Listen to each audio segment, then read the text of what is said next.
good afternoon, and good day wherever you may be joining us from. Welcome to another edition of the Digital Download, the longest running weekly business talk show on LinkedIn Live.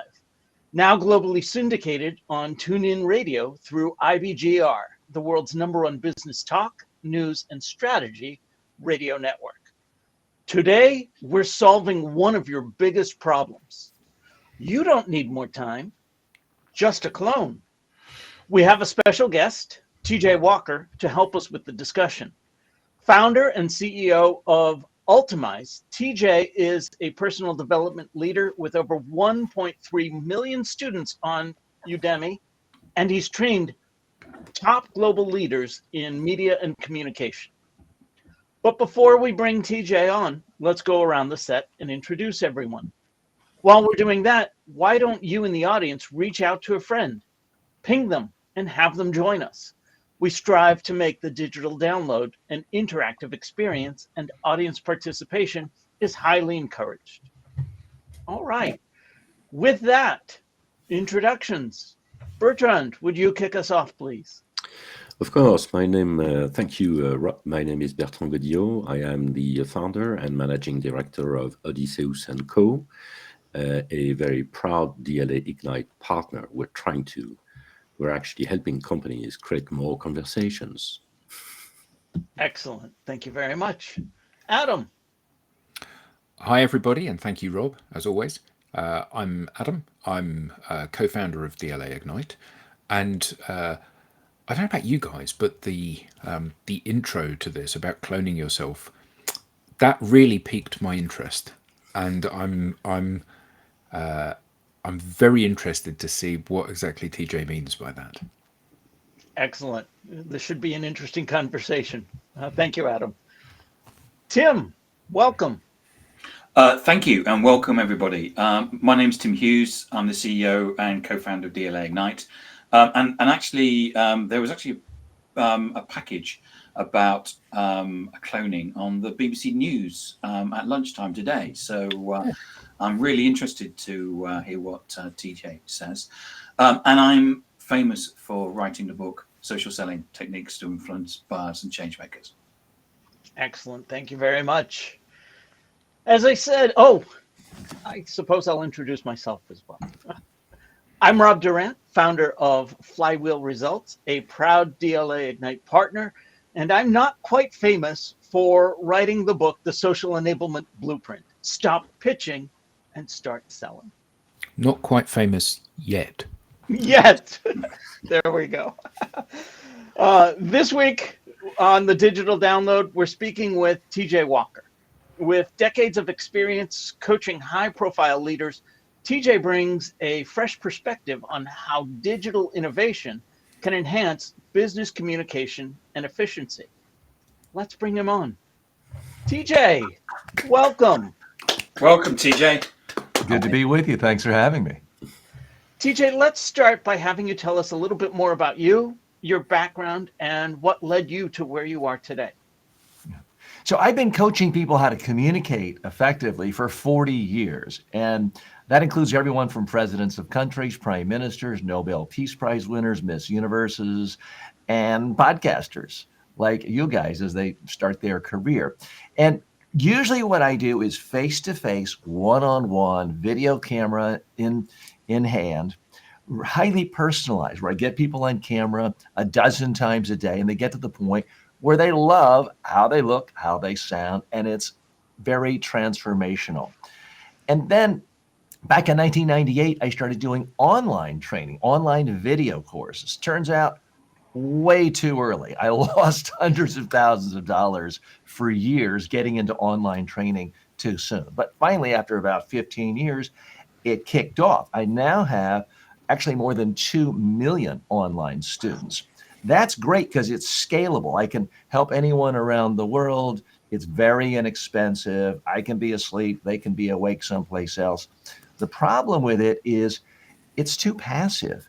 People can sort of sit back and watch a video, check a box while they're checking email, but they don't really get better. So I've always dreamed of how can I have the best of two worlds, the best of something truly interactive, and yet all the cost savings and the time savings of something in the digital world. And that's what brought me to this cloning technology, where now someone can come in and just say, hey, I got to go on Rob Durant's podcast. I'm nervous. How can I come across more comfortable? And my clone will work with them on what they want. It can actually rehearse them. So it's really bringing together the best of both worlds. And it's video. My clone can tell you if you're wearing something distracting. If I'm wearing a baseball hat right now, my clone would say, why are you wearing a baseball cap? It looks silly. And it can coach you on your messages as well. So that's what I'm so excited about, is it really is using AI technology in a way that's personalizing conversations, not just creating more content. All right. So you've given us an idea of how to duplicate ourselves with a clone. Talk us through the process a little bit more. What do you mean by cloning yourself? So I'm not talking about a robot that walks around like, lost in space. We're talking about something that stays in the digital realm. So what I have done, and what is now easy to do through consumer platforms, and I happen to use the consumer platform Delphi.ai. I have no formal association with them. You create an account, and they have free accounts you can start with.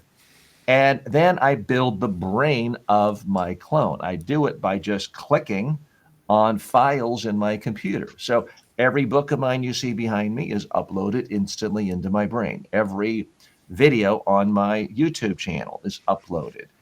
Every video from my 250 online courses is uploaded. So now there is a database, a digital brain, that if you ask my clone any question, it can speak using my voice, my image, and answering pretty much the way I would answer. Sometimes it's a little bit worse, I'll be candid with you, but sometimes it's actually better because my clone has a perfect memory. If you ask me who gave the best Oscar acceptance speech and why in the last decade, I'd have to really think about it. It would take me a while. If you ask my clone, it'll go right to a particular year, probably say Matthew McConaughey, and list 10 things he did well in that speech. So in some ways, the digital video clone is actually superior to a live human being. But I want to stress, it's not about getting rid of me. It's about increasing the time I spend face-to-face and making it more meaningful. If I have a prospect come and spend half an hour on my clone asking basic questions, then when we meet face-to-face in real life or on Zoom, there's already a connection. They already feel comfortable with me. They already have gotten a sense of my expertise. So it really enhances live human connection, which I think is what we all want. Absolutely. So quick question, TJ, just about the process of training your clone. Is there a process for training your clone? I mean, apart from uploading your books and giving access to your videos and your image, your voice, etc. Have you tried it yourself? Do you have interesting conversations with your clone? This may sound weird, and it may sound narcissistic. Yes, I talk to my clone every day. Excellent. That's what I will have hear. my clone say, I'll say, TJ, give me my morning programming, reminding me of all the habits I want to do today. And it will say, okay, TJ, remember, keep a large glass of water next to you at all times and keep away anything with sugar or soda in it. It'll say, TJ, keep a glass of green tea next to you at all times so that you stay properly hydrated. So I use it every single day, multiple times a day. Now, you don't have to, obviously. You might not want to, but it is there. Now, as far as programming your clone, again, the platform I'm using is a consumer platform because, full disclosure, I am not good with technology. I don't know a gigahertz from a megabyte, from a Python. All I really know how to do is type, click, upload. And so I didn't go out and hire 14 developers and raise $2 million of venture capital to build this myself. I am using a consumer platform called Delphi. And there may be others out there. I haven't found anything else that is truly interactive. There's plenty of platforms that will create a text chatbot for you. For me, that's uninteresting. Those have been around for decades. There's plenty of platforms that will clone your voice. Again, I think of a big bank or a phone company doing that. That's not interesting. Every day, all of you are getting emails, I'm sure, about platforms that will create a digital clone for you where you have to create the speech in advance and it will read the speech. That doesn't interest me. What I'm interested in, what I've created, is something that's truly interactive where someone can come on and my clone comes up and they start talking about their agenda. And my clone talks to them. It's not doing a pre-recorded video. It is using the power of artificial intelligence and large language models to then have what, by all accounts, appears to be a live, interactive conversation. But again, I'm always disclosing that it's a clone. I'm not trying to fool anyone. My clone says right out of the gate, this is a digital clone. So there's no confusion. But you can, in fact, program the clone. So I have a place in my clone studio where I give it instructions and I say, act like a coach helping people in their communication skills and personal development skills. Be positive, be uplifting, be personable, be friendly.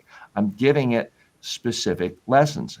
I can actually decide how long I want the answers to be, from short to long. I can change how I want my voice to sound. So I've taken numerous recordings of my own voice and played with it to get it to the point where it sounds, if not 100% like me, about 95% like me. Sometimes it's a little faster than my normal speech pattern, but most of the time people say, wow, that sounds just like you. And the video, it's not some cartoon image. It's video of me right here in this very same studio with some movement. It's not frozen and stiff. It's the head is moving, the hands are moving. Is it 100% lifelike? No. But it's pretty close and it's getting better every day. So you have the power to control things. And for example, if you are a financial planner, you could program into your clone. If someone asks me about what stocks to buy today, tell them I'm not going to talk about that. If you're a medical doctor and someone wants to know, should I take this prescription or this, this over-the-counter thing, you can program it to say, look, you need to call my office and talk to a real doctor now. So you have a lot of controls over this.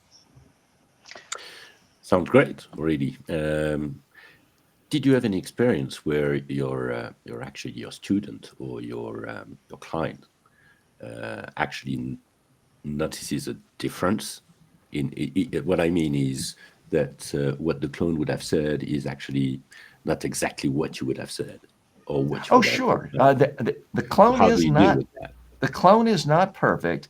The particular platform I'm in, any conversation someone has, I see it in the sort of the insides, the guts of the program and I can access online. So I can see an answer. I can then edit it and change it. So the next time someone asks the same question, it gets the response that I've edited. There's also a system in the plan I use where my revised answer can be emailed to the user if they provided an email. Now, if someone goes to my clone at tjwalker.ai, they don't have to even give their name or email for the first 5 exchanges.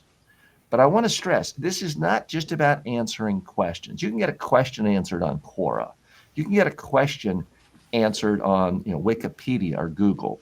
The real beauty of the clone is the experience it can create. My clone, since my background is on training and rehearsing people before speeches and interviews, my clone can actually simulate doing a live interview on CNBC or this show.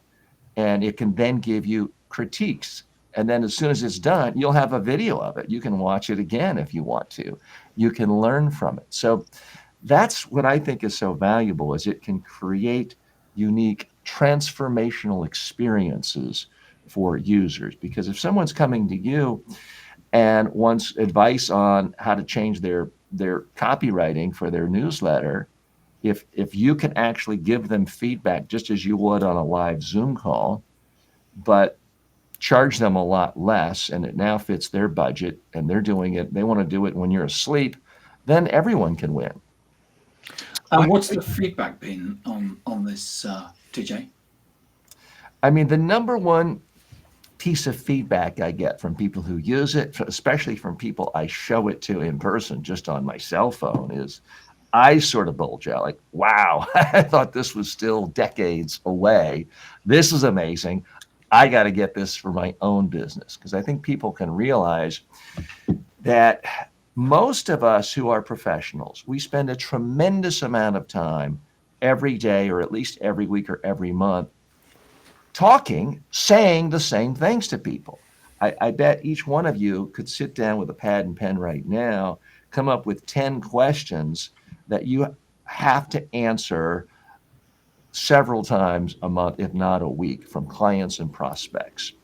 If you could say it once and they could hear your clone talk, that way when they actually talk to you face to face, you can have higher level conversations. Again, what gets lost in all this is people think, oh, I'll just make a clone and I'll sip margaritas on the beach the rest of my life. That's not what it's about. It's about empowering you to help people at a greater level and a higher level. And instead of maybe having to spend 8 hours a day on Zoom calls, maybe you do 3.5 hours, and the rest of the time you can spend, writing books or preparing keynote speeches or things where you can help more people at a deeper level.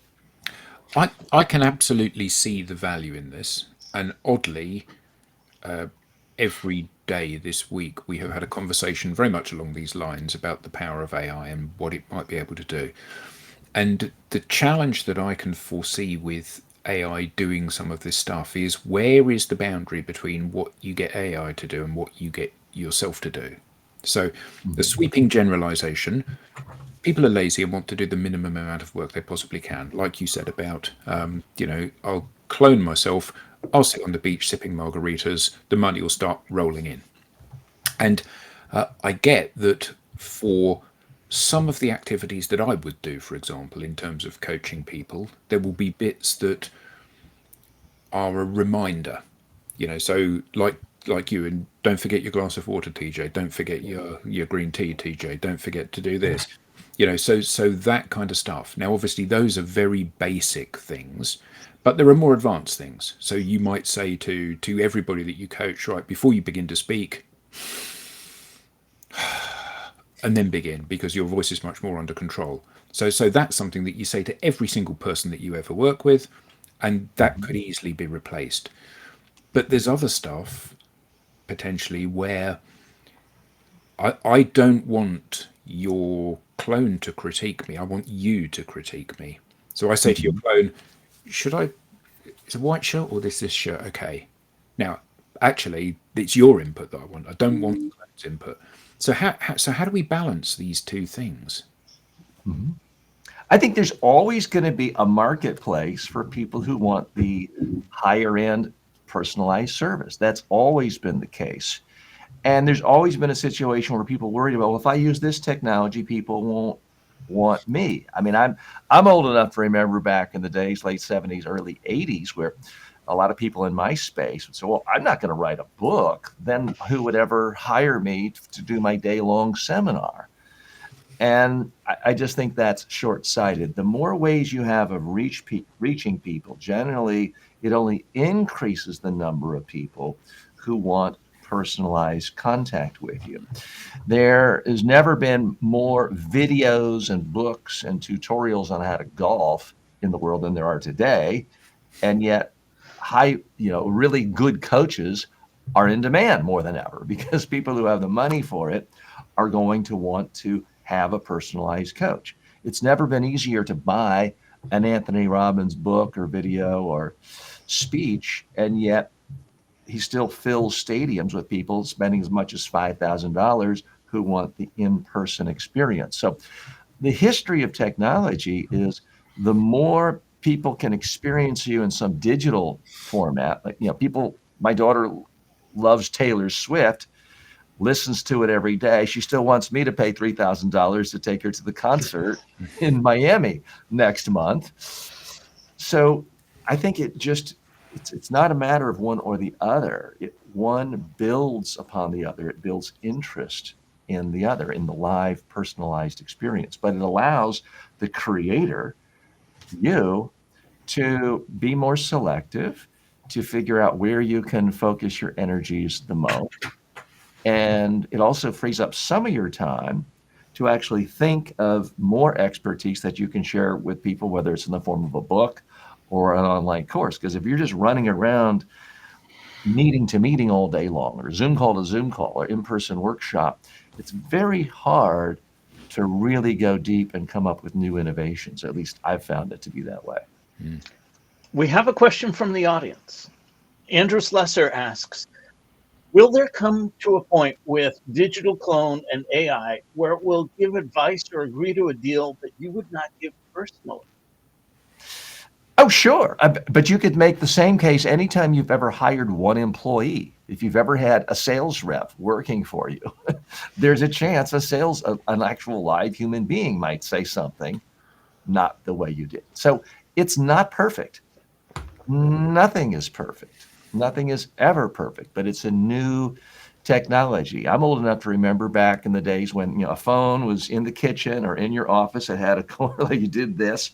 There were no voicemails and no answering machines.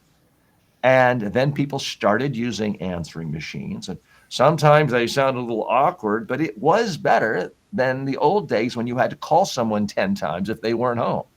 So technology has advantages, but it's never perfect. I have videos of mine, old online courses, some of them I did 15 years ago, and sometimes there's a hum in the audio and the lighting isn't perfect. Does it represent me perfectly? No, but does it still help people? And does it make me money every day? Yes. So I don't think we can make the perfect the enemy of the good here. We shouldn't be doing that. So, TJ, I find myself saying very frequently, there's only 28 hours in a day, and I'm working all of them. So the thought of 2 or 3 of me cloning myself, fantastic. But then I pause. I have hesitations because I'm wondering how this technology will impact what I truly believe in, personal branding and communication. And I think that anyone who really wants to build a personal brand is going to have a digital clone. I'm going to make a prediction right now. Every single person on LinkedIn today is going to have a digital clone in the future. Now, I can't say it's going to be in 6 months versus 6 years or 16 years. It takes a while for technologies to filter out there.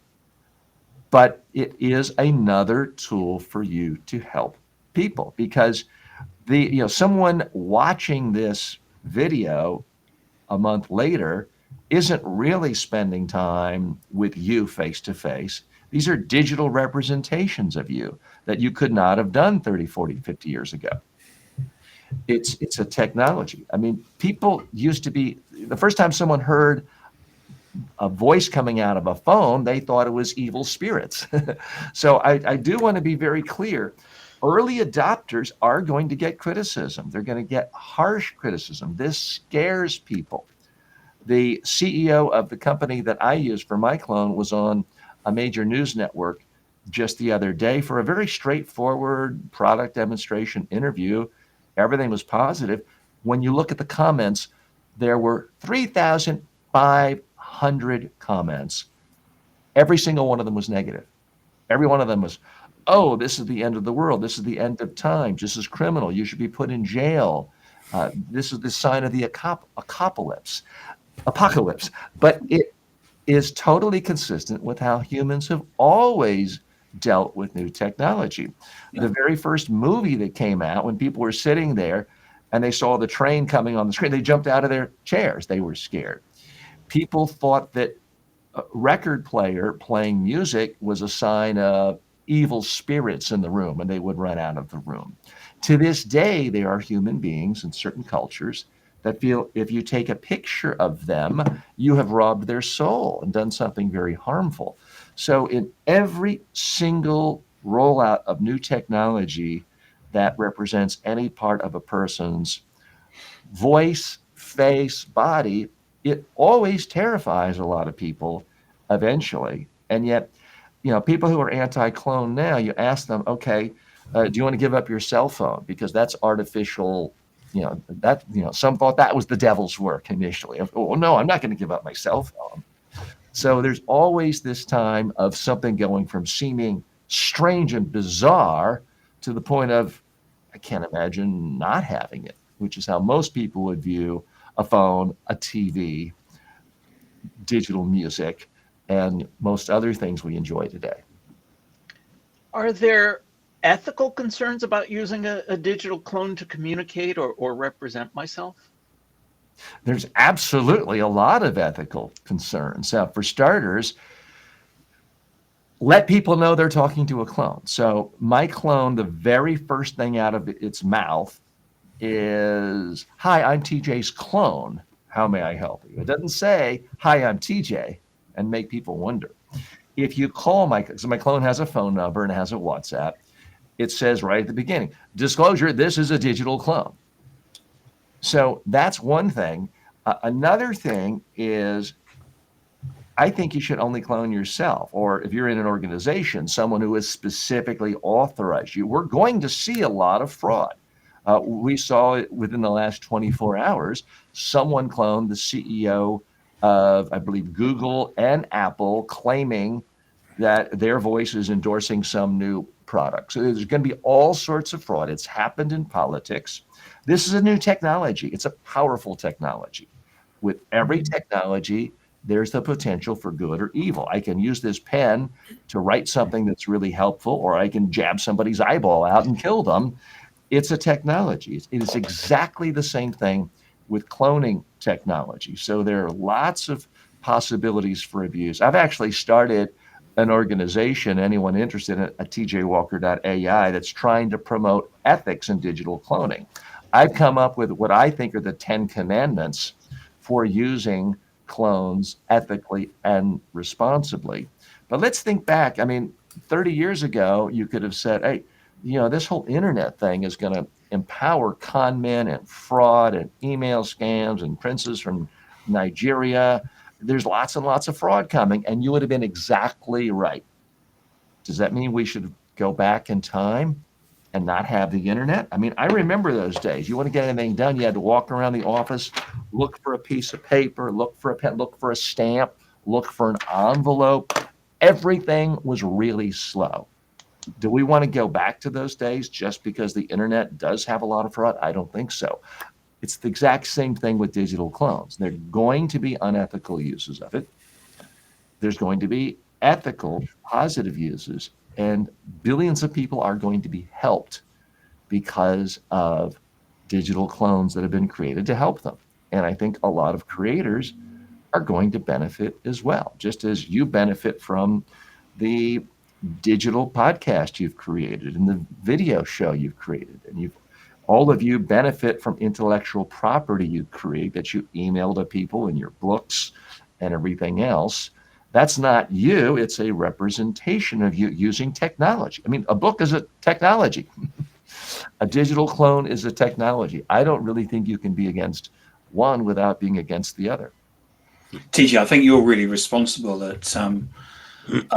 by actually giving those 10 commandments around the use of it.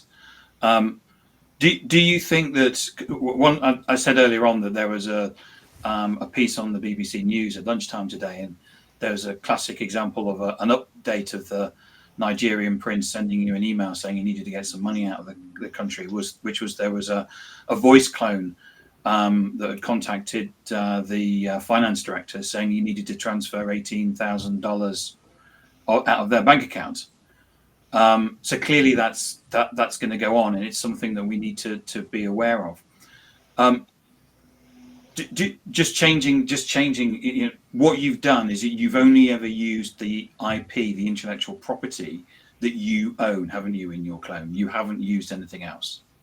Correct. So when someone asks the TJ Walker AI clone a question, it's not pulling from the internet. It's not pulling from what Dale Carnegie wrote in 1914 about how to be a good public speaker.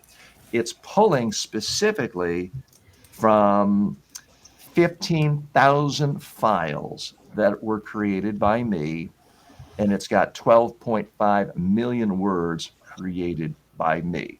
So it's pulling from that. But is it possible for someone to cheat and steal and upload everyone else's books on a particular subject? Yes, it is. It's also possible someone can write a book and steal other people's ideas and not give attribution.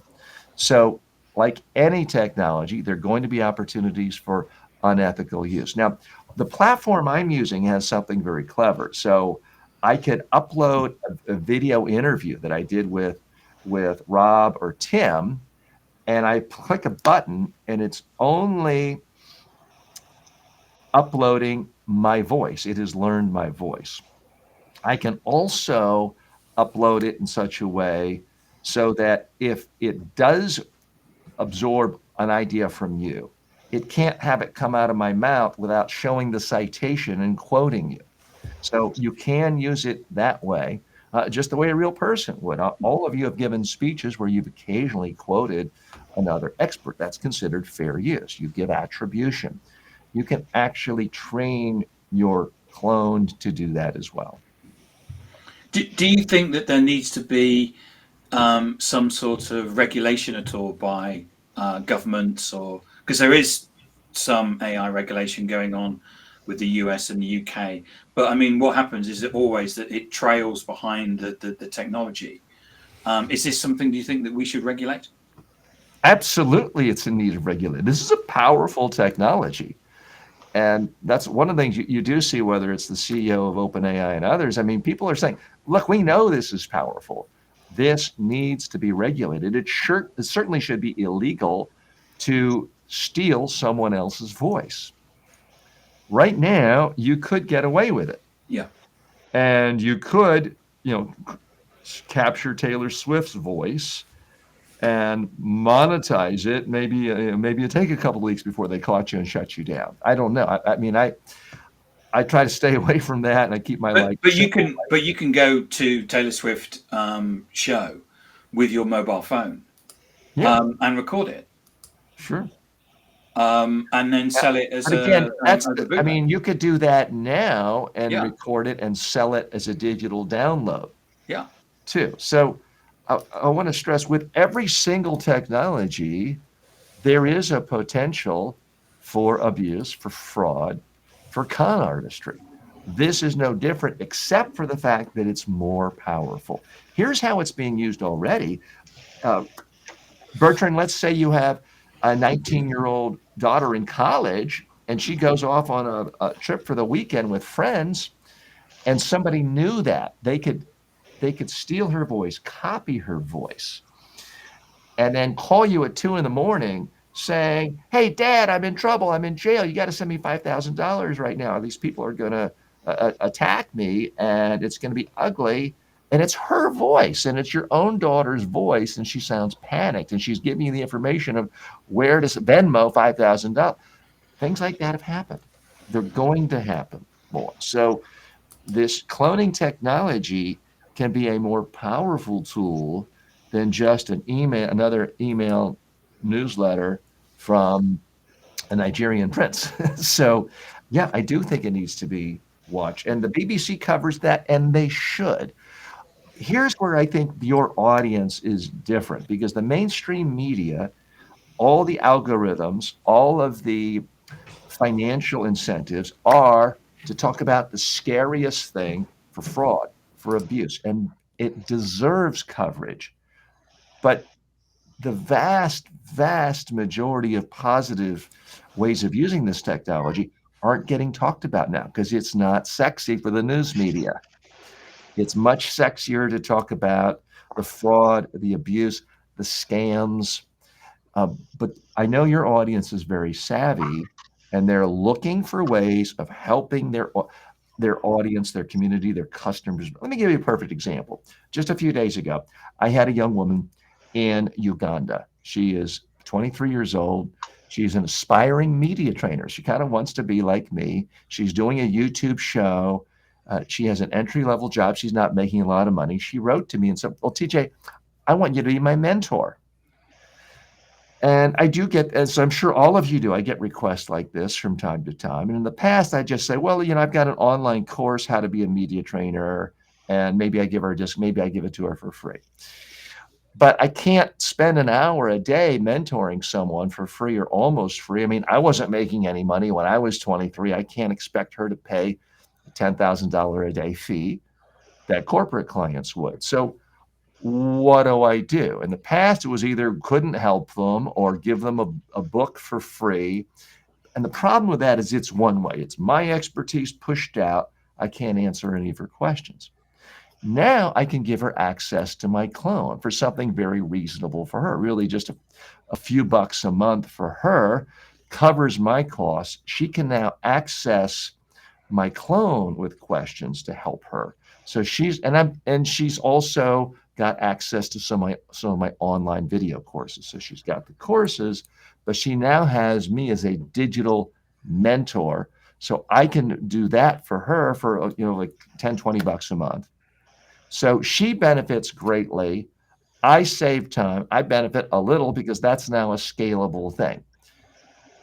Otherwise, the old way, I seriously doubt any of you guys can just regularly mentor someone in another continent with no money on a regular daily or weekly basis. There's just not enough time in the day. And that's a perfect example of how I think it's really a win-win situation. Clone is helping her dramatically. It's helping me. Everybody wins.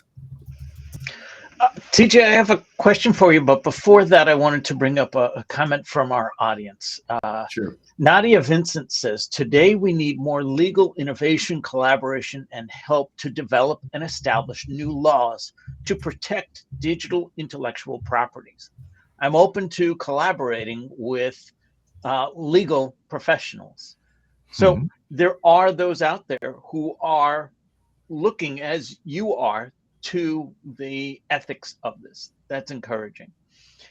My question actually calls back to when you said earlier, you can have somebody interacting with your clone, but you personally, TJ, can review that interaction and maybe even respond to it.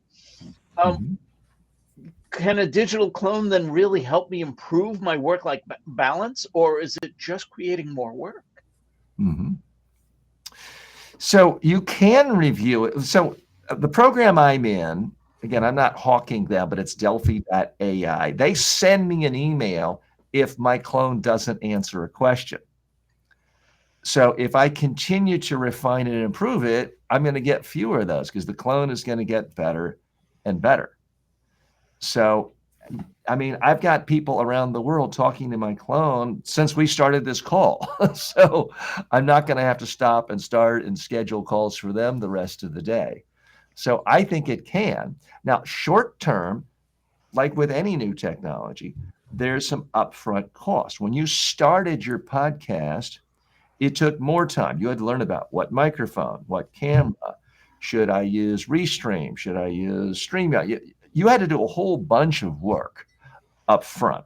But now you've got a well-oiled machine and you get together with your crew and you do it and boom, you're able to speak to hundreds of thousands of people all over the globe in a way that you couldn't 5, 10, 20, 30 years ago. So yes, there's some upfront time that it takes, but long-term, it scales your expertise. It makes you able to help more people at different times. And one of the things we haven't talked about is the possibility of language. So my clone will now speak to people in 36 different languages. Now, I'm the typical ugly American. I'm sure Bertrand's, being French, probably speaks 18 languages. I only speak one language, and I can say bonjour when I'm in the cafes in Paris, so they don't get angry. Oh, that's a good start. But really, I only speak one language. So when people, and that isn't English. and that is an American style English. So I've trained in 45 countries, but people have to talk to me in my language, and they may be interpreting it. English might be their seventh language. So I've always felt a little bit bad about, forcing everyone to bend to me. Obviously not bad enough to learn how to speak more languages, but out of 8 billion people in the world, I basically can't help 7 billion. That's all changed. If you go to it's coming soon on the video clone, but on the audio clone, when you go to the page and you say you want to talk, you push the button for call on the top right, there's a drop-down menu. And so if you hit Mandarin, or if you hit Spanish or French or Arabic, my clone will come on, and the first thing out of its mouth is in that language. And you can have an entire conversation with me. It's still going to pull my expertise from my own writings and sayings, but the entire conversation will be in that language. I don't know about you, Rob, but if someone all of a sudden calls up and says, "Oh, I only want to speak to you in Arabic or in Hindi," in the past, it just didn't go anywhere. Now that problem is solved through the power of artificial intelligence and generative AI. So that to me is very exciting. Basically, in the last couple of weeks, I've gone from being able to share my expertise with only 1 billion people in the world to now about 7 out of 8 billion. There's some languages it doesn't have, but out of the top 36 languages, you can hit about 7 billion people in the world. So to me, that's really exciting, knowing that someone can, if they're from a small country somewhere and they don't speak English, they can access my expertise and benefit and learn and be helped right away in a way that I never would have been able to help them in the past. Even if I've been willing to work 20 hours a day, it just wouldn't have happened. So how often do you get an email that the clone hasn't been able to answer the question? So I assume that you're working now in 36 different languages. You're working all around the world. So it's not like there are 5 people on this platform. There are a lot of people that are consuming your content and being coached by your AI clone. Mm-hmm. So is answering the questions the clone can't answer a full-time job, or are these a rarity, an anomaly? I would say it happens between 1 and 6 times a day. And now when you ask my clone it can't answer, I have programmed it to say, "Wow, you got me. I don't know. Why don't you email my team at producer@tjwalker.com?" So some of the times I look at the questions and I think, okay, that's exactly what I want them to say. If someone says, "Are you available to give a speech in London October 3rd?" I want them to email me or call me. It gives out a phone number too. I don't want to take the time of programming every single contingency to every question like that.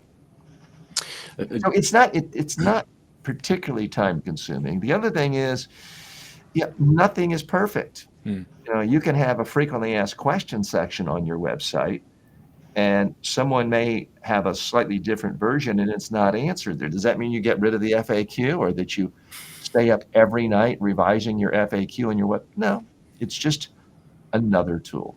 Mm-hmm. And just on that, TJ, because we had a lot of, as you can tell, we've got a lot of question marks, and I think everybody is really thinking about how we should regulate this. And we tend to see obviously the risks involved in deploying this type of new technology. Let's say, well, not so new, but the application is a bit new. But I would like to take it the other way around. Where do you see this? Where do you see your clone in 5 years from now? Mm-hmm. What will be? I see it actually replacing the main activity. I'm sorry, I spoke too soon. Tell me. What will be his main activity? Well, its or his main activity? I don't know. The main activity will be coaching, and I believe it will replace courses. I believe it will replace online courses. Now, Alexander the Great didn't go to grade school with 30 other kids in a classroom. He had Aristotle come and tutor him. There's been numerous studies showing that you learn 2 standard deviations faster with a one-on-one tutor or coach than you do in a classroom setting. The only reason to go to an online course and be a part of many or have something linear is to save money. So right now, since people don't really know what a digital virtual clone coach is, I am packaging my clone with my 250 online courses. So if you take a course, in lecture 3, it says, hey, by the way, this course now has its own clone tutor. You can ask it questions anytime. But think of it this way: if you were a billionaire and you had unlimited amounts of money and you decided to take up golf, are you just going to download a video about golf, or take a golf online course, or just read a book by Tiger Woods? Or would you I've tried. It doesn't work. Although I'm not a you millionaire. probably say, let me just hire Tiger Woods, whoever Tiger Woods' coach is, to fly to me and stand next to me and watch me and coach me when I'm out on the golf course every time. That's what you would do if you had unlimited resources. Well, that's the beauty of a clone, is it just costs so little because it's digital. It is scalable. It can be going on anywhere in the world. So at the same time, in any language. So I believe that it is going to become the preeminent way of learning in the world. Doesn't mean schools are going away, but it does mean teachers can really do things in a much more hands-on way with experiences rather than just lecturing one-to-many. The whole one-to-many model is done to save money. And I understand that traditionally, but if you can have a one-on-one experience, I mean, how many of you with all of your clients wouldn't have 10 times as many clients if your prospects who said, well, I only have, $50 a month, but I really need your help doing all my marketing and I need you to rewrite it and coach me. I mean, you would have 10 times as many clients as you have now, but you can't work for $50 a month if it's your time and you're having to give an hour of mental space a day. So that's the potential of the clone, is it scales your expertise.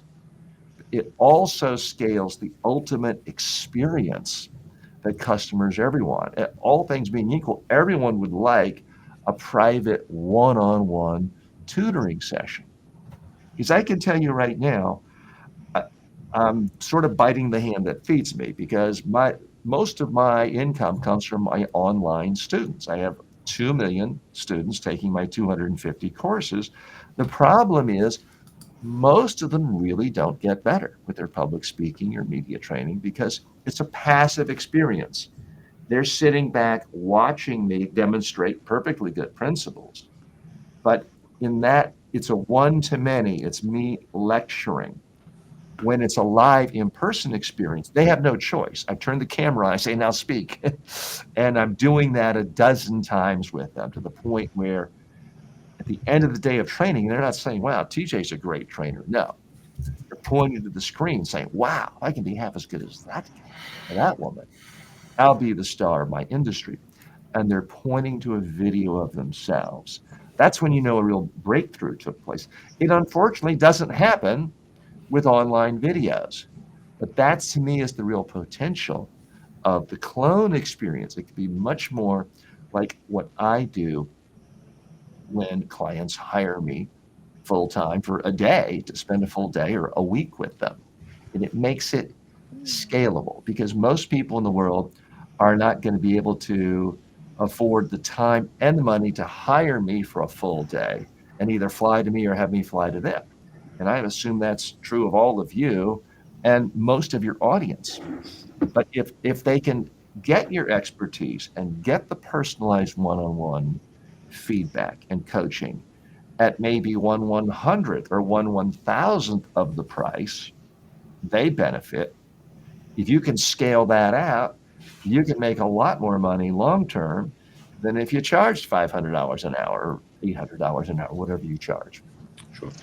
I want to pick up on that. What you just described there goes from one to many to a situation where we are one to many.